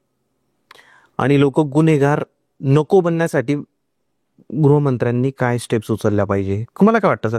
ही ना खूप सेन्सिटिव्ह गोष्ट आहे. कधी कधी रागातून गुन्हा होतो. मी तुमचं पुस्तक वाचत असताना त्याच्यात असं होतं की व्यसनातून गुन्हा होतो, रागातून होतो, ते काय असतं अजून आपल्या मानसिक आजारातून होतो. हे तर राज्याच्या प्रमुखाच्या हातात नसतात या गोष्टी. पण असे काय उपक्रम करू शकतो की जसं आता तुमचा उपक्रम वाटतो मला की तुम्ही ती परिस्थिती पाहिली म्हणून तुम्ही आज हे प्रिव्हेन्शन करताय, तुम्ही सांगतायत लोकांना की नका वळू गुन्हेगारीकडे, नका या गोष्टी करू. तर असं शासन काय करू शकतं की गुन्हे कमी होतील? 2 गोष्टी सांगतो मी तुम्हाला. पूर्वी सुरेश खोपडे साहेबांनी कम्युनिटी पोलिसिंग चालू केलं की हिंदू मुस्लिम रायटच्या काळामध्ये समाज एकत्र आला पाहिजे. मला असं वाटतं की there is something called as preventive policing जे व्हायला पाहिजे. म्हणजे आपल्याकडं सामाजिक सुरक्षा विभाग आहे की ज्याच्यामध्ये हे वेश्या व्यवसायांवर धाडी टाकतात, स्पावर धाडी टाकतात, हे पैसे कमवण्याचे धंदे आहेत. बरोबर. मी तर म्हणते सामाजिक सुरक्षा विभागात बंद करून टाका. हां, कारण इथं पैसे खाण्याशिवाय काहीच काम होत नाही. फक्त दलाली चालते इथं. तुम्हाला प्रिव्हेंटिव्ह पोलिसिंग असलं पाहिजे. प्रिव्हेंटिव्ह पोलिसिंग मधला फंडा काय आहे की जर तुम्ही पूर्वीपासून जे करताय की लोकांना जे पूर्वी रेकॉर्डवरचे गुन्हेगार आहेत, हां, त्यांचे तुम्ही रेकॉर्ड मेंटेन करताय, हे करताय. साधी गोष्ट आहे, माझ्या पुस्तकात पण मी लिहिलंय की आजकाल जेवढे गुन्हे निर्माण होतात, गुन्हेगार तयार होत आहेत, ते कुठं तयार होत आहेत? झोपडपट्ट्यांमध्ये तयार होत आहेत, स्लम रिहॅबिलिटेशन स्कीमवर तयार होत आहेत, पोटा स्कीमवर तयार होत आहेत. तुम्हाला जागा माहिती आहेत, तुम्हाला एज ग्रुप माहिती आहेत, तुम्हाला पोरं माहिती आहेत कुठली होणार आहेत, हे करणार आहेत. मला असं म्हणायचंय की आम्ही आज पोलीस खातं म्हणून माणूस गुन्हा केला की आत नेऊन टाकतो, पण होऊ नये म्हणून काय करतो? दुसरी गोष्ट अशी 100 ठिकाणी तुम्ही वाचता कोयता गँग एक्झाम्पल म्हणून. मुद्दा असा आहे की एकेकाळी बिहारमध्ये रणवीर सेना माजली होती. जेव्हा पोलीस धाडी टाकायचे तेव्हा 1-1, 2-2 वेपन मिळायला सुरुवात व्हायची. जेव्हा पोलिसांनी वेपनच्या फॅक्टऱ्या शोधायला सुरुवात केली, मुंगेरमध्ये जाऊन त्या फॅक्टऱ्या उद्ध्वस्त केल्या, त्या रणवीर सेना संपल्या. मला प्रश्न असा पडतो की एवढ्या शेकडोच्या संख्येने कोयते येतात कुठनं, विकतं कोण, विकत कुठून घेतले जातात, आणि घराघरात कोयते मिळतात कुठनं. हा, माझ्या घरात कोयता नाही, पण झोपडपट्टीत घरोघरी कोयता कुठनं येतो. म्हणजे माझं तर म्हणणं कोयता हस्तगत करण्याच्या मोहिमा चालू करा. प्रिव्हेंटिव्ह पोलिसांचे हे पार्ट आहेत की म्हणजे तुमची शस्त्र तुमच्याकडच्या गोष्टी काढून घेतल्या पाहिजेत आणि त्या त्या वर्गावर तुम्हाला लक्ष केंद्रित केलं पाहिजे. मध्यंतरी रमेश बागवे साहेब जेव्हा मी त्यांच्या भवानीपेठ मतदारसंघात जायचो तेव्हा त्यांनी फिरती व्यायामशाळा चालू केल्यात. ओके, कन्सेप्ट बघा, म्हणजे काही वेळा पॉलिटिशियन लोकांना जे सुचतं ना ते ब्युरोक्रॅटला नाही सुचत. बरोबर आहे. त्यांचा फंड फार भारी होता की म्हणले आमच्या इथल्या लोकांचा स्वभाव काय आहे की संध्याकाळी 6 नंतर टांगापलटी होणे, रात्री फुगे घेऊन बसणे. बरं, मला म्हणले जी माणसं रात्री उशिरापर्यंत जागतात त्यांना पहाटे लवकर उठायला शिकवायचं, आणि जो पहाटे उठून व्यायाम करेल तो दमून लवकर झोपेल. बरोबर कॉन्सेप्ट आहे, मला खूप आवडली. मध्यंतरी आदित्य ठाकरेंनी मुंबईमध्ये फिरती व्यायामशाळा चालू केली होती. सांगायचं बघा कसं आहे की आपण त्यांच्याकडनंही शिकायला पाहिजे या गोष्टी. त्यामुळे मी पहिला पॉईंट सांगितला हा प्रिव्हेंटिव्ह पोलिसिंगचा. बरोबर आहे. चित्ता. दुसरा भाग असा आहे की जर तुमच्या, याचं नाव आहे सुधारणा आणि पुनर्वसन. मी पुस्तकामध्ये एका ठिकाणी उल्लेख केलाय की स्किल इंडिया प्रोग्राम नावाचा एक प्रोग्राम आहे, ज्या प्रोग्राममध्ये ऑब्जेक्टिव्ह मध्ये लिहिलंय की जेलच्या कैद्यांना स्किल डेव्हलपमेंट करायचे. महाराष्ट्रात 37 जिल्ह्यांमध्ये कारागृह आहेत. महाराष्ट्रात 6 किंवा 7 सेंट्रल जेल आहेत. 42,000 कैदी आहेत महाराष्ट्रामध्ये. मला दाखवा स्किल इंडिया प्रोग्राम प्रमाणे एक कैद्याला तुम्ही स्किल शिकवले. पर पैसे तुमचे आहेत का, सरकारचे आहेत का, जेल सुपरिंटेंडंटचे आहेत? केंद्र सरकार म्हणतंय मी देतो ना पैसे, सरकारकडे पैसे शिल्लक आहेत, फक्त आमच्याकडे काय झालंय, आमच्याकडं त्या विचारशीलतेचा अभाव आहे, त्या विजनचा अभाव आहे. मग जर मला म्हणायचं असं आहे की मला मध्यंतरी काही लोक भेटले होते, म्हणले आम्ही कैद्यांना प्रशिक्षण देतो. म्हणलं कोणाला देता, शिक्षा बंद्यांना का कच्च्या कैद्यांना? नाही म्हणले शिक्षा लागलेल्या कैद्यांना. मग जो 45, 50, 60ला पोहोचलेला माणूस आहे त्याला तुम्ही प्रशिक्षण देताय, आणि 20 बदला जो पोरगा आहे त्याला जेलमध्ये मोकाट सोडलाय, तो गुन्हेगार नाही होणार तर काय होणार? आम्हाला जो तरुण वर्ग आहे जेलमधला, जो अर्धशिक्षित आहे, जो अशिक्षित आहे, जो गुन्हेगारीकडे वळलाय, त्याला रचनात्मक कार्यामध्ये गुंतवला पाहिजे आणि मला त्याच्यामध्ये इन्व्हेस्टमेंट झाली पाहिजे. तर या 2 स्तरावर, एक तर प्रिव्हेंटिव्ह पोलिसिंग बोललो, आणि दुसरी गोष्ट जो आत गेलाय त्याला इतकं गुंतवा. म्हणजे दिल्लीमध्ये तिहार जेलमध्ये सकाळी 11 वाजल्यापासून दुपारी 3 वाजेपर्यंत वेगवेगळे कोर्सेस चालतात, आणि तिथं सर्वात जास्त गर्दी कशाला असते माहिती का? इंग्लिशच्या क्लासला. हो, इंग्लिश शिकायला 200 कैदी एका वेळेस बसतात बॅचला. शिकायचंय कैद्यांना. ऐका ना, मला प्रश्न पडायचो की ज्याला आपण अर्धवट शिक्षित म्हणतो तो म्हणतो नाही मला फाडफाड इंग्लिश बोलता आलं पाहिजे. बघा त्याची महत्वाकांक्षा काय. म्हणजे त्याच्या आतमध्ये कुठेतरी एक स्पिरिट आहे जे आम्हाला कळलंच नाही. येरवडा जेलमध्ये काय करतो माहिती का आम्ही? 11 ते 3 कैद्यांना लॉक करून झोपून देतो.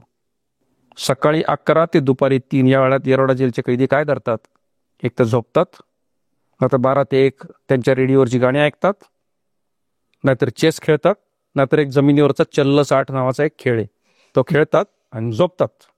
आणि मग आम्ही नाव देतो सुधारणा आणि पुनर्वसन. आणि मग कुठला तरी एखादा जेलचा IPS अधिकारी उठतो आणि कॉफी टेबल बुक छापतो आणि म्हणतो बघा मी काय मोठ्या गोष्टी केल्या. आणि हे एक्सपोज करणं माझं काम आहे. बरोबर आहे. हे समाजासमोर आणणं काम. मला वाटतं की आपल्याकडं चांगल्या आयडिया आहेत, चांगल्या आयडियांची कमतरता नाही, पण त्या चांगल्या आयडिया ज्यांच्याकडे ताकद आहे, ज्यांच्याकडे सत्ता दिली त्यांच्यापर्यंत पोहोचवल्या गेल्या पाहिजे. तुमचे जर पॉलिटिकल कनेक्शन्स चांगले राहिले असते तर तुम्ही जेलमध्ये 14 महिने घालवले नसते का? म्हणजे तुमच्या प्रश्नामध्ये तुमचं उत्तर दडलंय. कारण असे आहे मी 12 वर्षापूर्वी सर्व्हिसमधनं बाहेर पडलोय 2010-11ला समजा. आणि त्यामुळं माझा कुठला कॉन्टॅक्ट नाही, माझा नगरसेवकही ओळखीचा नाही. त्यामुळे काय होतं, APJ अब्दुल कलाम एकदा हैदराबादला आले होते, तेव्हा ते राष्ट्रपती होते, आणि राष्ट्रपती म्हणून आमच्या प्रोबेशनरनं आम्हाला ते शिकवायला आले होते. आणि तेव्हा म्हणाले की मी मला काय शिकवायचं ते नंतर शिकवतो, मला एक प्रश्न पडलाय त्याचं उत्तर द्या म्हणले. तो प्रश्न असा आहे म्हणले की राष्ट्रपती म्हणून माझ्याकडं दयेचे अर्ज येतात. मी अनेक वर्षांपासून अनेक राष्ट्रपतींकडे आलेले दयेचे अर्ज एक चौकस व्यक्ती म्हणून त्या अर्जाची छाननी करायचा प्रयत्न केला. हे दयेचे अर्ज ज्यांनी गेले त्या माणसांचा अभ्यास केला, आणि त्यातून मला एक असं सत्य उमगलं ज्याचं मला तुमच्याकडनं उत्तर पाहिजे. ते सत्य असं की इतक्या वर्षात फाशी लागलेला आणि दयेचा अर्ज केलेला एकही माणूस श्रीमंत नव्हता, एकही माणूस इन्फ्लुएन्शियल नव्हता. आणि जसा आता तुमचा सायलेन्स आहे ना, तसा आमचा सगळ्यांचा पिन ड्रॉप सायलेन्स होता. आणि हा प्रश्न राष्ट्रपतींनाही पडला होता, तो तुम्हाला प्रश्न पडला असेल तर काही स्वाभाविक आहे. याचं कारण असं आहे की आम्ही जी इकोसिस्टीम तयार केली आहे, ज्याच्यामध्ये जर माणूस इन्फ्लुएन्शियल असेल तो एका तुरुंगात जात नाही आणि गेला तर तेवढ्या वेळ राहत नाही. सिस्टीमचा ड्रॉबॅक म्हणू शकतो, काय म्हणू शकतो याला? असं आहे की आम्ही घटनेचं 14वं कलम लागू करण्यासाठी ठाम अपयशी ठरलो होतो. काय सर ते कलम? घटनेचं 14वं कलम असं आहे की state shall not deny it's citizens equality before law आणि इक्वल प्रोटेक्शन बाय लॉ. आज आमच्याकडं प्रतिष्ठित माणसांसाठी एक कायदा आहे, सामान्यांसाठी एक आहे. प्रतिष्ठितांसाठी एक नियम आहे, सामान्यांसाठी एक आहे. आणि त्यामुळे काय झालंय, ती वस्तू आहे ती त्या समाज व्यवस्थेचं, त्या इकोसिस्टीमचा पार्ट राहून आल्यानंतर सुद्धा ती हतबलता मला स्वीकारणं भाग आहे. आणि त्यामुळे काय आलंय की तुम्ही दिलेला मगाशी विचारलेला प्रश्नापाशीच पुन्हा येऊन माणूस थांबतो की माणसाचं स्टेटस काय, माणसाची प्रतिष्ठा काय, माणसाकडे किती पैसे आहेत, माणूस किती कनेक्टेड आहे, याच्यावर अनेकदा सिस्टीम आपला त्याच्याविषयी ती सिस्टीम कशी वागणार याचा निर्णय घेत असते. सर तुमचं खरंच मनापासून धन्यवाद. जी माहिती आज जो पॉडकास्ट हा झालाय, हा माझ्या पूर्ण करिअरमधला आजपर्यंतचा सगळ्यात वेगळा पॉडकास्ट झालाय.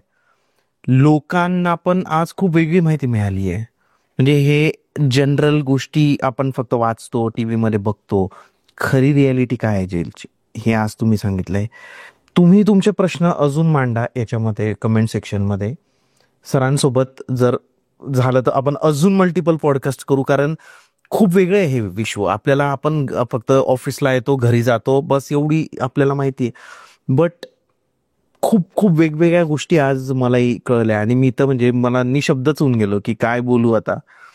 शेवटचा इन्सिडन्स तर असा आहे की जे फाशीसाठी अर्ज येतात राष्ट्रपतींकडे, ते अर्ज गरीब लोकच करताय, कारण श्रीमंतांना फाशीच होत नाही. आणि हा पर्स्पेक्टिव्ह कलामांसारख्या संवेदनशील व्यक्तीकडनं आलाय.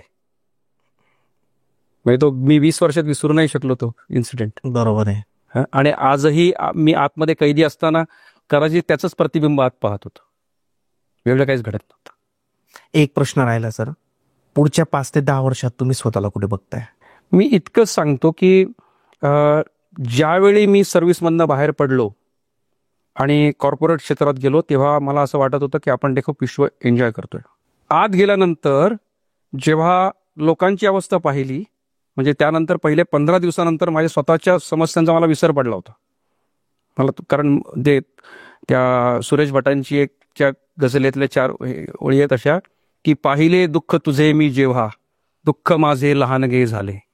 मला स्वतःच्या समस्या खूप छोट्या वाटायला, मला वाटायचं मर्सिडीज मधली दुःख आहेत आपली. मला तेव्हा असं लक्षात आलं की यार आपण आपला युनिफॉर्म उतरवला, आपण आपली ओथ नाही परत केली. त्यामुळे काय आलं, ते once a police officer always a police officer. त्यामुळे काय आलं, तो पुन्हा जागा झाला आणि त्यामुळं तो एक अनफिनिश्ड एजेंडासारखा मी ते एक पुस्तक लिहित गेलो. पण मला असं वाटतं की जर मी सार्वजनिक जीवनात आलोच आहे तर मी थांबलं पाहिजे. आता ते कुठल्या रूपाने थांबायचं कदाचित काळाच्या स्वरूपात वेळ येणार पाहिजे, पण एवढं नक्की की मी समाजापासून आता दूर नाही जाणार. तुम्ही कनेक्टेड राहाल आता अगदी.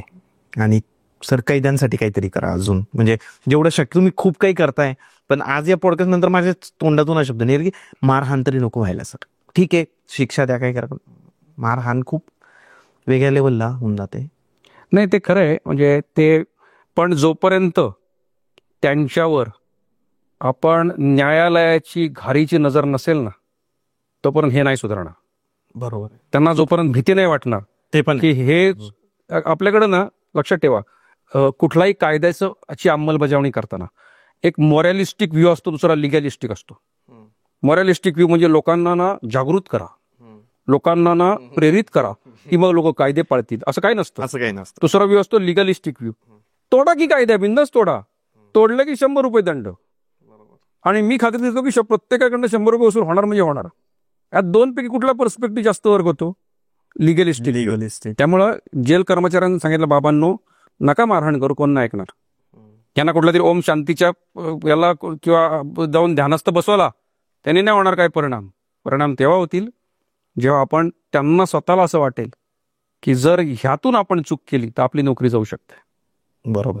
सर, हे बुक आहे यात, म्हणजे हे तर फक्त 1.5 तासाचा हा पॉडकास्ट आहे. जर या बुकवर पूर्ण पॉडकास्ट करायला गेलो तर आम्हाला 24 तास पण कमी पडतील, इतकं आहे त्या बुकमध्ये.